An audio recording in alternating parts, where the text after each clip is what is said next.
ஆசிய கோப்பை கிரிக்கெட் தொடரில் இன்று நடைபெற்ற 5வது லீக் ஆட்டத்தில் பி பிரிவில் இடம்பெற்றுள்ள வங்காளதேசம் இலங்கை அணிகள் விளையாடின. இதில் டாஸ் வென்ற இலங்கை அணியின் கேப்டன் அசலங்கா பந்துவீச்சை தேர்வு செய்தார். அதன்படி முதலில் பேட்டிங் செய்ய களமிறங்கிய வங்காளதேச அணிக்கு ஆரம்பமே பேரதிர்ச்சி காத்திருந்தது. அந்த அணி முதல் 2 ஓவர்களில் ரன் எதுவுமின்றி தொடக்க ஆட்டக்காரர்களின் விக்கெட்டுகளை பறிகொடுத்தது. பர்வேஸ் ஹுசைன் எமோன் மற்றும் தன்ஷித் ஹாசன் இருவரும் டக் அவுட் ஆகி ஏமாற்றினர். அடுத்து வந்த தவ்ஹித் ஹெரிடோய் 8 ரன்னிலும் மஹேதி ஹசன் 9 ரன்களில் ஆட்டம் இழந்தனர். சிறிது நேரம் தாக்குப்பிடித்த லிட்டன் தாஸ் 28 ரன்களில் கேட்ச் ஆனார். இலங்கை அணியின் பந்துவீச்சில் அதிரடி காட்ட முடியாமல் வங்காளதேசம் திணறியது. இந்த இக்கட்டான சூழலில் கைகோர்த்த ஜேக்கர் அலி மற்றும் ஷமீம் ஹுசைன் ஜோடி பொறுப்பான ஆட்டத்தை வெளிப்படுத்தியது. நேரம் செல்ல செல்ல அதிரடி காட்டிய இந்த ஜோடி வங்காளதேச அணியை 100 ரன்களை கடக்க உதவியது. ஜேக்கர் அலி ஷமீம் ஹுசைன் ஜோடி 86 ரன்கள் பார்ட்னர்ஷிப் அமைத்தது குறிப்பிடத்தக்கது.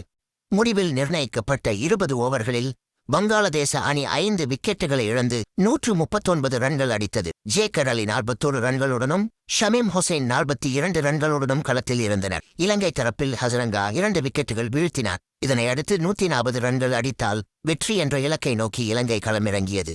அணியின் தொடக்க ஆட்டக்காரர்களாக களமிறங்கிய குசல் மெண்டிஸ் 3 ரன்னில் ஆட்டமிழந்தார்.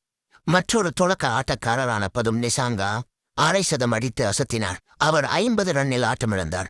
கமில் மிசாரா 42 ரன்கள் எடுத்து அணியை வெற்றி பாதைக்கு அழைத்துச் சென்றார். இறுதியில் இலங்கை அணி 14.4 ஓவர்களில் இலக்கை கடந்து 6 விக்கெட் வித்தியாசத்தில் வெற்றி பெற்றது.